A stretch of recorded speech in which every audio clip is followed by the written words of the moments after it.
Hey! What's up mga kamat bro? I'm back after 4 months na walang vlog. 4 months or 5 months, I'm not really sure kung gaano katagal na wala.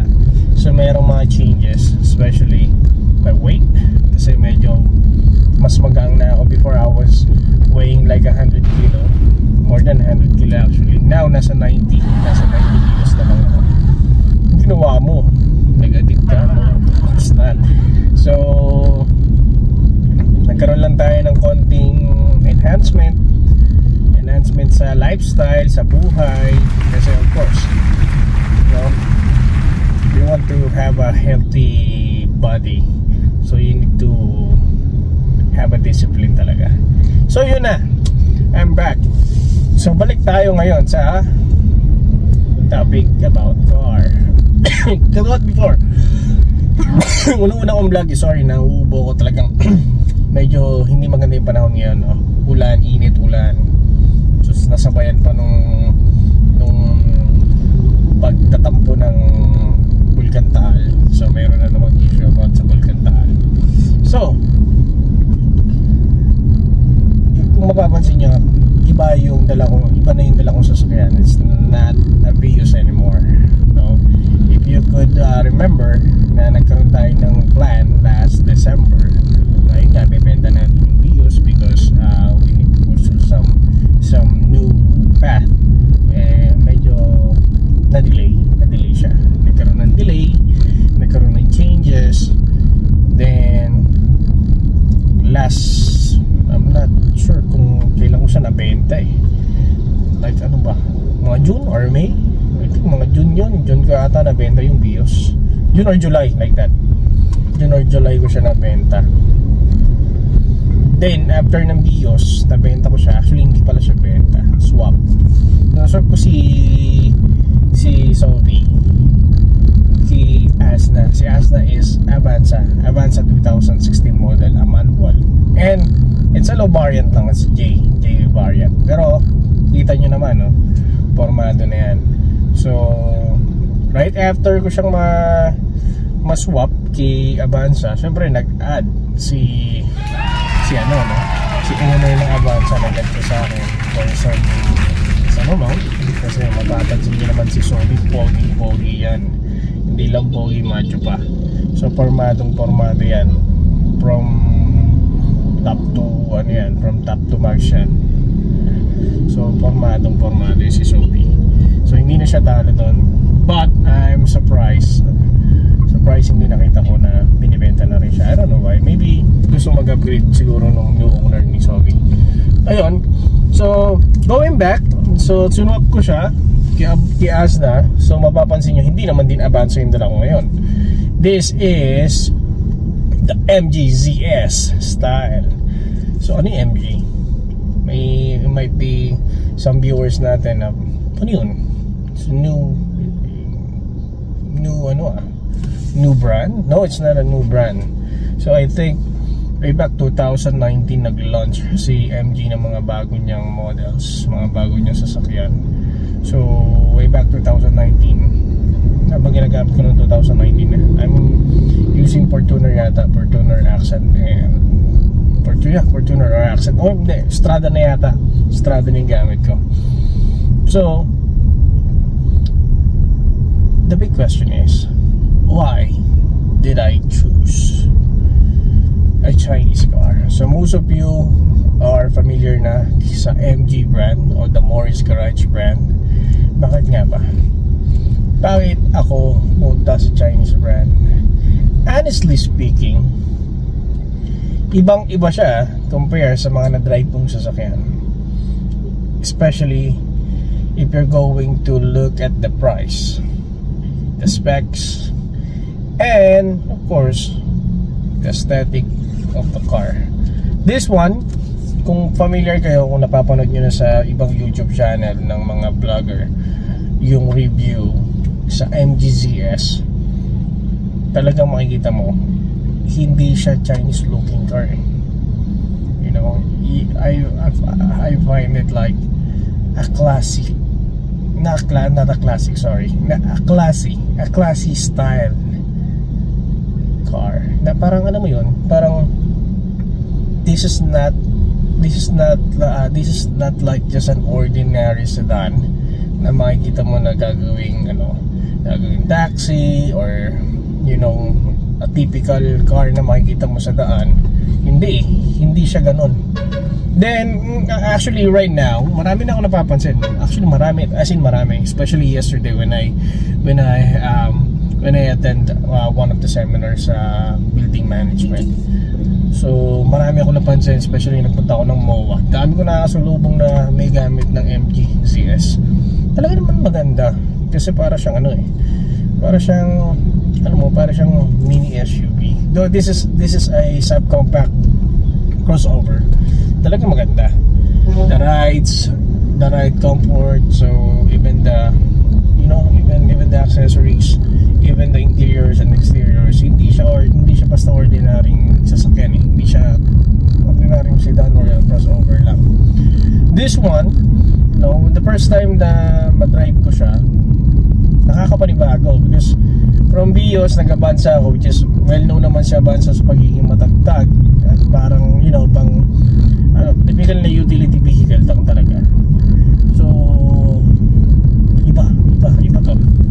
This is a different level when it comes dun sa riding experience mo.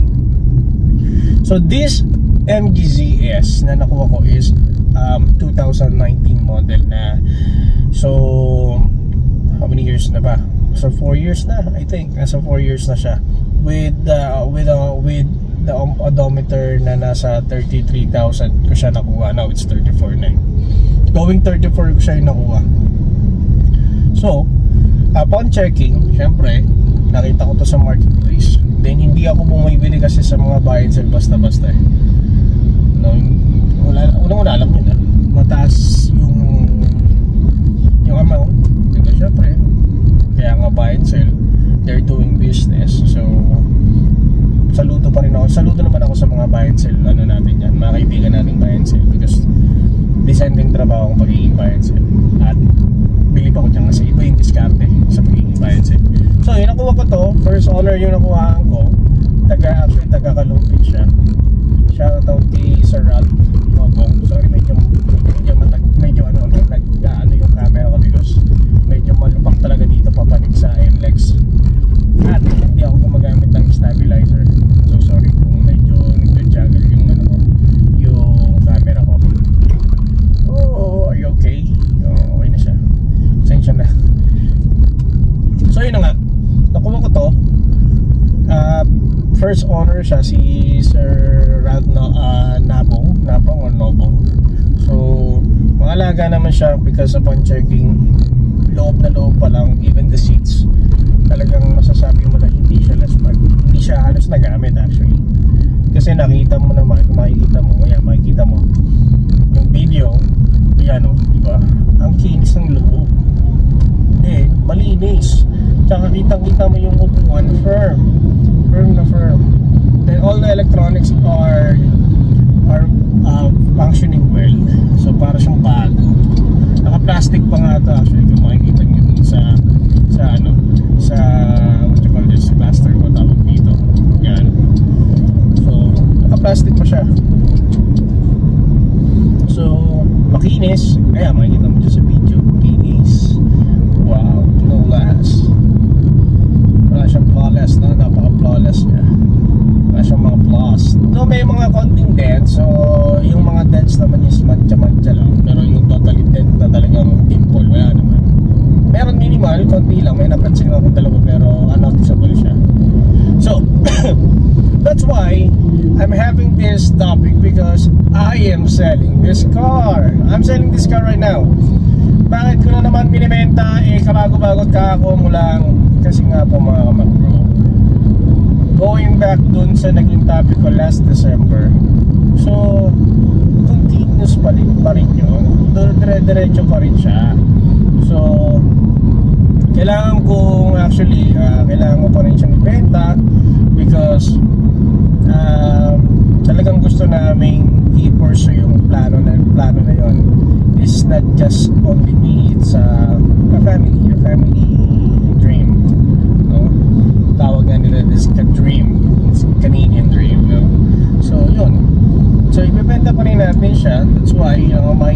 pinakita ko yung video kanina, pinakita ko yung capture kakinis.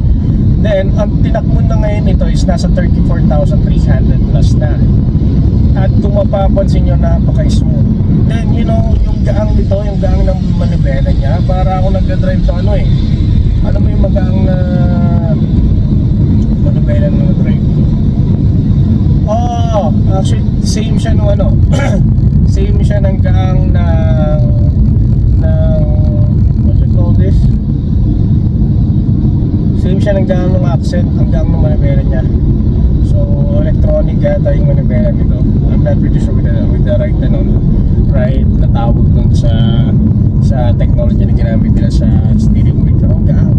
Yan, magaang siyang dalhin. Then, the special thing about this MG is napakatipid niya sa gas. Especially if I'm doing I'm driving in a highway. Nakaka 14-15 yata ako if I'm not mistaken. Then sa city driving 10-11, sometimes ganun, 10-11. So tipid pa rin siya. And it's a 1.5 engine. Take note, no? It's a 1.5 engine. Napakatipid niya. Gusto ko siya actually kung hindi lang ako alis or wala lang kaming plano or anything else. I'm gonna keep it. Kasi iba eh. Sa ganitong itsura, sa ganitong halaga, no, parang worth it siya. Even pang pamilya, worth it kasi maluwag naman yung likod eh. So kahit 5-seater siya, if you're going to compare yung space niya between Vios and ito, mas okay to. Then syempre gusto nga ni Mrs. gusto niya mataas, so mataas to. Parang naka-SUV. Hindi nga lang ganun kasi taas ng SUV, pero mataas siya, which is yun naman talagang gusto namin mag-asawa. Then actually kahit si Mrs. nagustuhan niya to. Sabi niya nga, sayang no, hindi lang tayo hindi ka lang alas, wala ka lang plano. Hindi na namin talaga bebenta to. Actually napakaganda kasi talaga nito. Sarap i-drive. Tsaka alam mo yun, hindi ako nakakaramdam ng pagod. Or maybe because I'm used to drive a manual transmission, but hindi din eh. Naka-automatic ako back 2019-2020 using Estrada, using Fortuner. So naka-matic naman ako. Pero this one, ewan ko ba, parang komportable ako kahit kahapon galing ako ng MOA, medyo malayo-layo rin yung biyahe. Going back from Bulacan going to MOA, going back to Bulacan. Hindi naman ako napagod. Relax lang yun, like right now. Relax lang. So kung gusto nyo, hindi naman ako makapagbigay ng review kasi hindi naman ako typical na car reviewer. Hindi katulad ng mga talagang malulupit na car reviewer dyan, which is idol ko yung mga yan. So yun lang. Kung sa akin, kung tatanungin nyo ako yung personal kung ano yung personal assessment ko sa sasakyan nito, I'm not just saying this just to boost up yung na para mabenta. Hindi. Talagang okay siya, especially if you're going to use it in a daily basis, daily driven siya. Iba eh, masarap eh. Hindi ka makakaramdam ng pagod, komportable siyang dalhin, magaan siyang dalhin, tipid siya sa gas. So what can I ask for? Okay na okay siya. Tsaka yung hatak is mabilis siya kasi 1.5 eh. Medyo nasanay naman kasi tayo sa 1.3 before with the Vios. Siyempre, if you're going to compare with a 2.4, 2.8 na makina, iba, siyempre. Especially if diesel yung pinag-uusapan natin. But this one, hindi ka bibitinin ito. Goods na goods to. Talagang okay na okay siya. And also, ang kagandahan sa MG na to, alam mo yung takbo niya, Pinong-pino. Parang nag-drive ng Honda. Almost same. Kasi nakapag-drive na ako ng HRV tsaka BRB.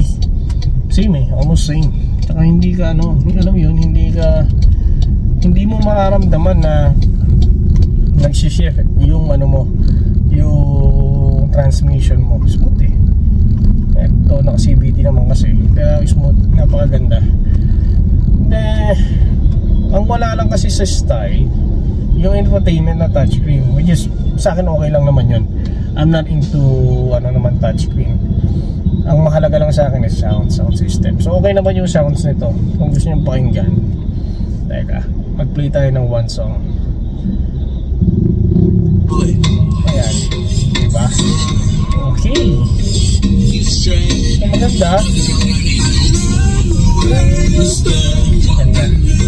Maganda yung sounds niya, sound quality, but kung nagkaroon mo na ng audio na naka-sound setup, syempre hindi same. Iba yung naka-setup na yung yung sound system mo. So ayun, maganda, which is I enjoy it naman. Yun usually naman talaga mahalaga sa akin sa kotse. Kailangan ko ng sounds, especially pag mabiyaya ko na malayo. Syempre ayoko nang inaantok, especially now I'm using automatic transmission.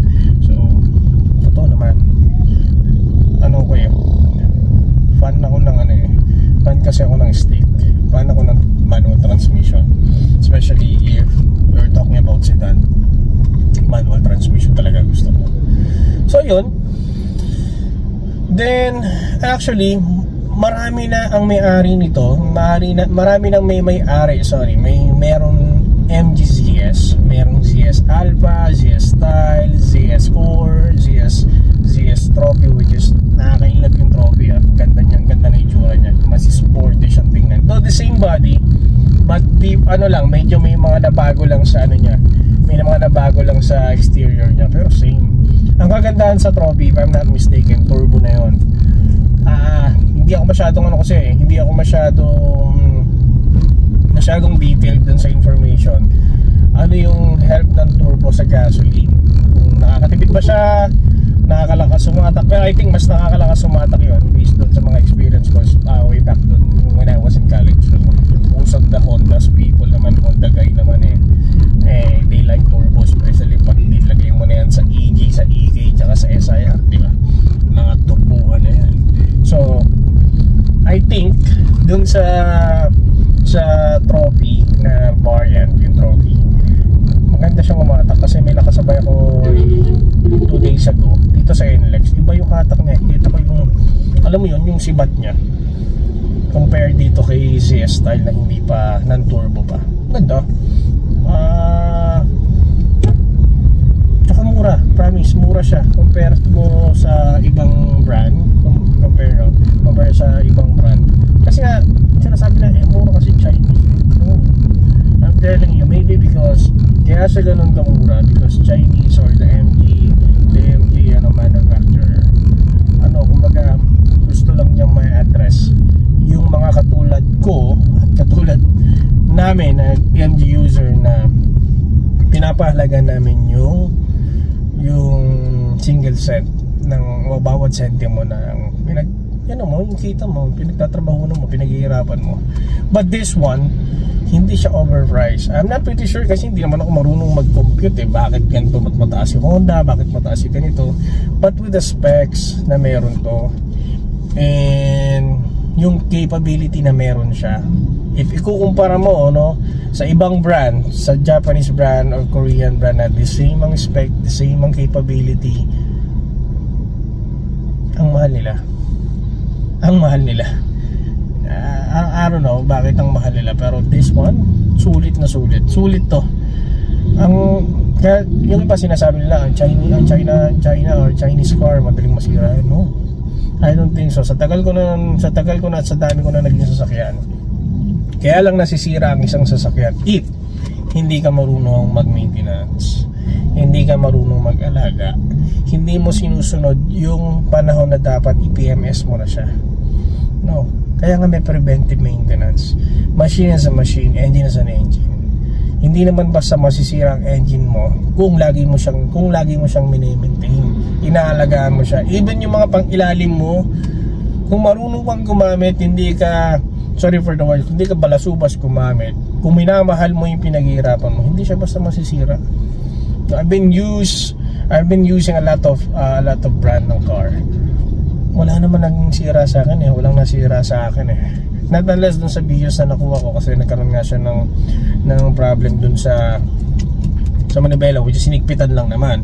Pero more than that, wala akong naging sira, hindi ako nabangga, hindi ko nagasgas, hindi ko na kasi it depends din yun sa pag-aalaga nyo. It depends yun kung paano mo tinitreat or pinapahalagahan yung sasakyan mo, especially if you are true car guy, no? Kahit minsan naaway na ako ng misis, no, kasi puro na lang sasakyan yung hinuhugasan ko, puro na lang sasakyan na harap ko. Why? Because gusto kong alagaan, gusto kong ma-preserve. Kasi unang-una sumasakay yung mga anak ko dito. Gusto ko naman pag sumakay yung mga anak ko dito is malinis. Even doon sa mga previous car ko, gano'n naman din ginagawa ko, nililinis ko. Kasi parang ano lang yan eh, parang higaan lang yan eh, parang bed mo lang yan eh.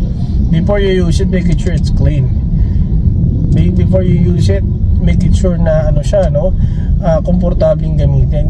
Ganun din sa sasakyan. So, wala yan sa ano, wala yan sa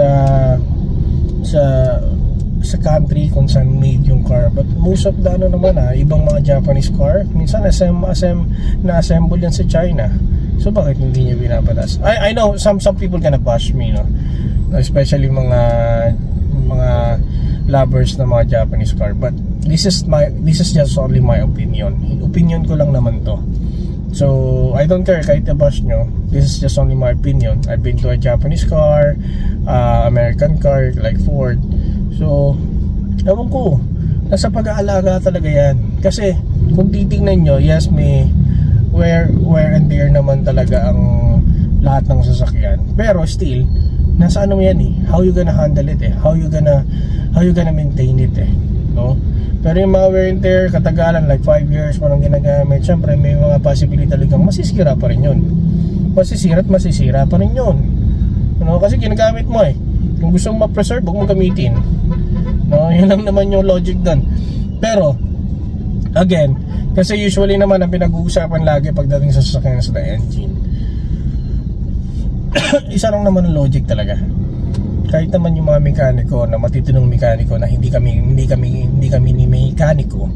So, alagaan mo lang sa langis, alagaan mo lang sa linis, ayusin mo lang yung driving manner mo, behavior mo. Mape-preserve mo siya or papapakinabangan mo siya ng matagal. No? So, that's my ano lang naman, that's my opinion. I'm not saying this because I'm using a Chinese car right now. I'm saying this because maalaga naman ako sa sasakyan. Maalaga naman talaga ako. So kahit anong brand pa yan, kahit saang pa made yan, made in China, made in US, made in Japan, made in Korea, made in Mars, kung marunong ka mag-alaga, tatagal at tatagal sa'yo yan. Ganun lang yung kasimple.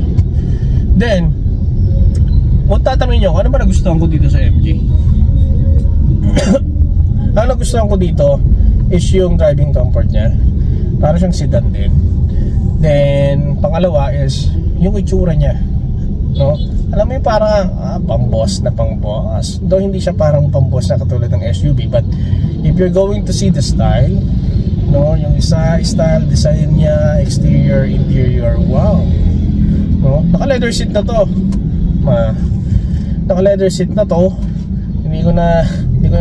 Hindi na ako nag-isip para magpa-leather seat pa kasi mostly ng mga naging sasakyan ko pinala-leather seat ko talaga.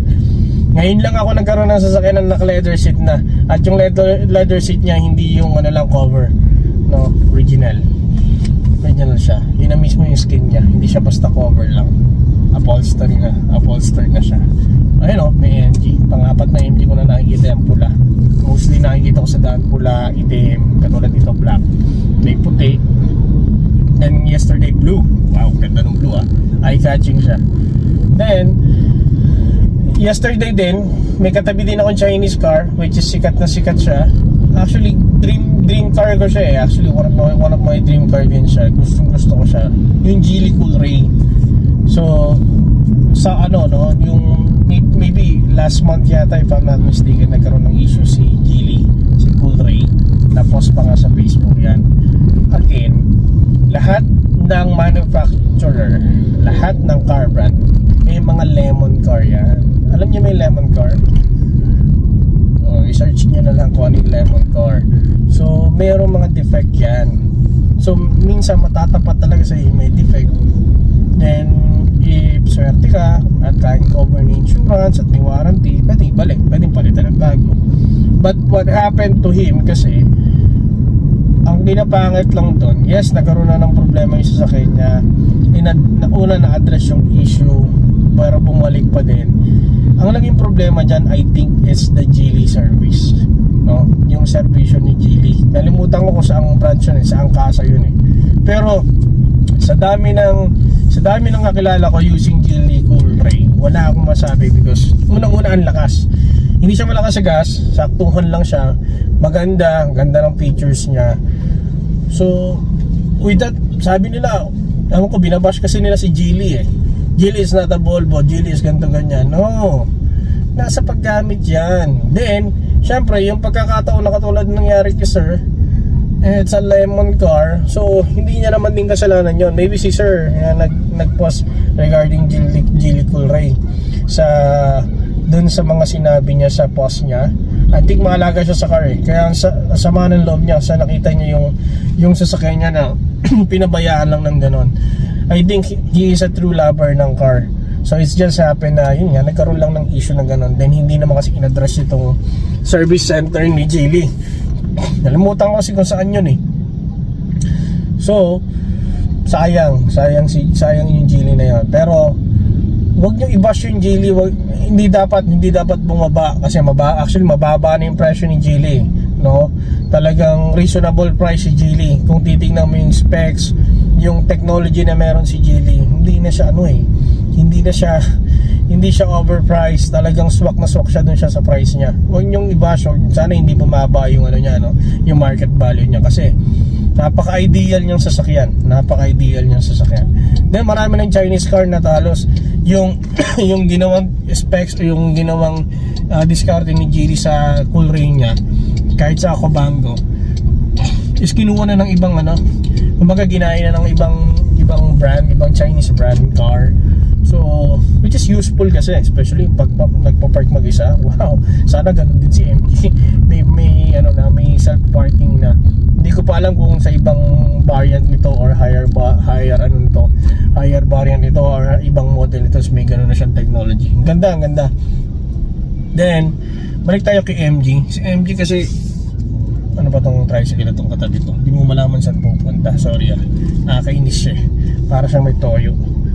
Yun, balik tayo kay MG. Ito napaka worth it ng pera mo kung bibili ka ng MG, especially kung bibili ka ng brand new, kukunin mo siya as financing, bank financing or in-house financing or some other financing kung kukuha ka ng second hand. Worth it siya, no? Ang gawin mo lang naman sa sasakyan, mapamotor, mapasasakyan, alagaan mo lang yun is change oil ka lang, especially dun sa alam mong kailangan niya na ng change oil for some kilometers or month. Sundin mo lang, no? So religiously sundin mo yung kung paano inaalagaan yung sakyan. May manual ka naman, so may guide ka naman, so gawin mo kasi maganda siya, as in maganda. Even na yan, naka ABS. At alam nyo ba itong sasakyan na to, ngayon lang ako nagkaroon ng sasakyan na lahat ng brake is disc brake.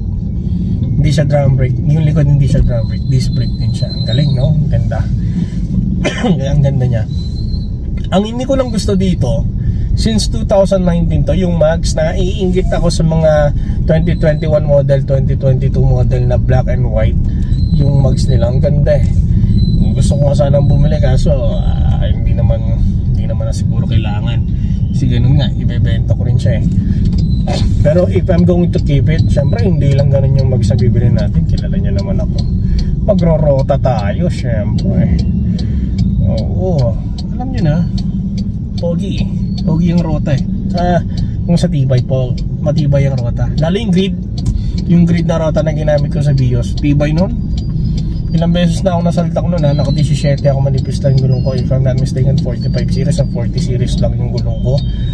Hindi siya nabebengko. Pinacheck niya rin naman, pinacheck naman din yung bagong uno, walang bengko. May konting gutter marks because minsan pag pagod ka na, hirap mag-park, especially dun sa bahay, may gutter kasi dun. Minsan nagagatter ako, pero twice lang naman nangyari yun.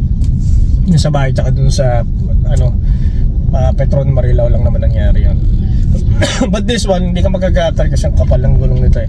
Pinalitan ko siya ng from 55 series 50 series na gulong.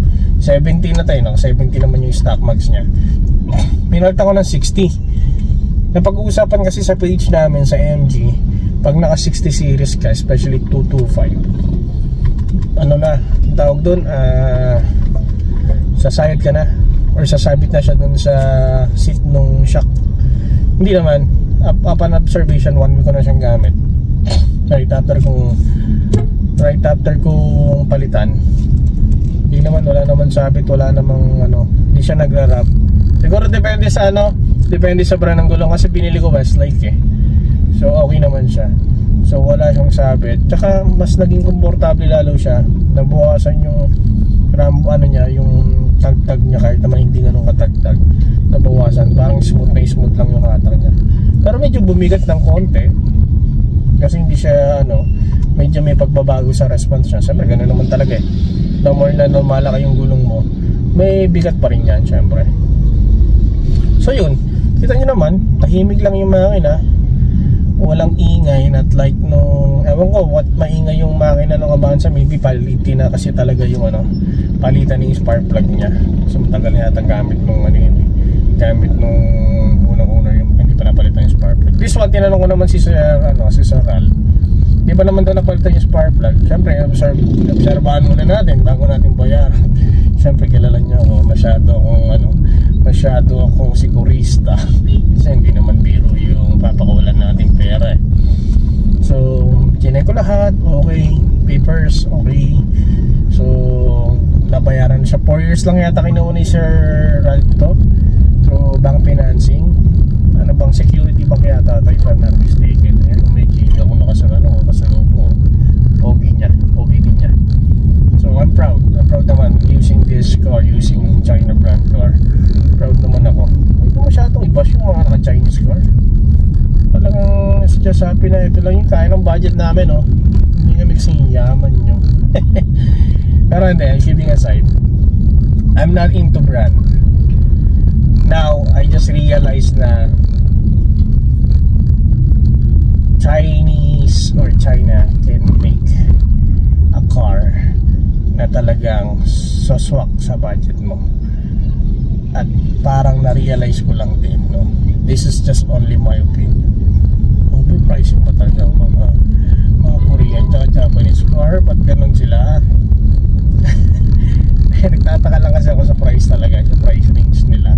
Bakit ganun? Maybe kasi nga naman, parang lang yan eh, parang Nike and Anta lang yan eh. Parang Nike and lang yan, Converse. So the more experience, or the more proven experience na, yun na yung binabayaran niya doon eh. Yung kumbaga yung all this credibility niyan lang binabayaran mo doon, not just a brand. Yung credibility ng kanilang manufacturer team, design team, engineering team. So yun yung binabayaran nyo doon. That's why siguro kaya mahal sila, dahil nga proven na sa market, proven na sa lahat ng uri ng roads. So maybe because of that, maybe after 5 years from now or 10 years from now, baka magmahal na rin si MG, si Geely, si GEC, GAC. Dami ng brand na yun eh. Iba nga yun sa GAC, grabe, ang ganda ng itsura eh. Alam mo yun, futuristic siya. Futuristic na yung mga dating mga sasakyan nila. May EV na nga eh. May MG na EV na electric vehicle na. Ewan ko ba? So parang naiba yung ngayon, naiba na yung mundo ng mga manufacturers ngayon, especially yung nakapenetrate na ang China brand na mga sasakyan. Okay, kaya nilang sumabay, makikipagsabayan talaga sila with syempre with the right price. With the right price. Okay, ang galing. So yun lang ang masasabi ko. I like this MG. Nga lang, sad lang kasi I need to let her go. And actually her name is Maggie. I need to let her go. Though hindi naman ako nagmamadali ngayon na ibenta siya kasi we're waiting for something pa. We're waiting dun sa ginagawa nating proseso. Hindi ako nagmamadali. Excuse me. Hindi ako nagmamadali. So I hope no, kung mabibenta ko siya, sana may makuha akong ano. I hope sana pagbebenta ko siya, may makuha akong maayos na bagong aampon sa kanya, aalagaan siya. Kasi ano naman, nakakapanghinayang talaga, nakakapanghinayang. Kung hindi ko lang kailangan, Maggie, na ibenta ka kasi kailangan kong i-pursue yung ating pangarap. I wanna tell us sa'yo, sana. Well, that's for now. Medyo mahaba yung naging ating vlog ng 30 minutes. Konti lang sa ating tatopic about sa ano nabanggit ko naman regarding sa mga brand ng kotse. So I hope guys na-miss nyo ako kasi na-miss ko kayo. Na-miss ko kayo actually, na-miss ko yung mga viewers natin. So ngayon iba na yung platform, ay ibang group na natin siya. Sa ibang group na natin siya ngayon ipopost sa MGZS Pilipinas na. Shoutout pala sa grupo na yun. Kasi upon reading their posts, yung mga support nila, yung mga support ng mga MGZS owner, ang galing. So supportive sila to each other, especially if you have any question regarding with your car, sumasagot sila. At doon ko lang nakita yung may problema ka, newbie ka, nagtanong ka na medyo no-brainer, nandun yung respect, hindi ka ibabash, napaka-professional yung ethics ng mga tao dun sa grupo na yun. Galing. Yun ang nagustuhan ko sa grupo na yun, may ethics, no? Kahit na syempre obviously you're not aware or you're not really know kung ano yung tinatanong mo, kaya ka nga nagtatanong eh. No, hindi not like sa ibang grupo ng mga car enthusiasts na syempre bago ka, ako babash ka, loloko-lokohin ka sa comment. And this one, hindi eh. Magaling. Yung respect nandun sa grupo na to. I hope ma-meet ko, no? I hope ma-meet ko yung grupo nila. Sana makasali pa ako bago ko ito ibenta. Sana makasali pa ako. Kasi yung mga ganong tao, alam mo yon, masarap kasama yon. May ethics, may respect. So yun lang guys, maraming salamat sa panonood ng aking bagong topic or bagong vlog for today. So I hope makapag-vlog ulit ako sa susunod pa. So ngayon lang ako kasi nagkaroon ng oras na mag-vlog kasi talagang wala akong topic, and talagang medyo busy din sa work, busy din sa mga responsibilidad sa buhay. So maraming salamat. Sana sa mga manonood dyan sa grupo ng MGZS, no, shoutout sa inyo lahat, and I'm praying na mas lumawak pa ang inyong grupo, mas tumatag pa, at mas dumami pa ang mga member ng MGZS. And for sure marami, kasi unang-una maganda yung maganda yung samahan nyo, nakikita ko naman. And dun sa environment dun ng group page na yon, maayos, maganda. So thank you so much guys sa panonood. Sana susunod na vlog ko manood pa rin kayo kahit na medyo boring ngayon, no? Wala kasi ako talaga maisip na topic. So maybe kung may chance na makapag-vlog ulit ako at mayroon ako makausap na may-ari din ng MGZS, I'm gonna make it sure na gagawa ako ng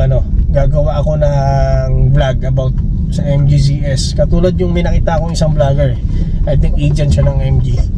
So maganda yung mga topic niya. Tinatanong niya kung bakit MG, bakit ano yung nagustuhan ko sa MG. Ganun din gagawin natin pero in a different way. Yun lang, maraming salamat Mac Bro. See you again to my next vlog.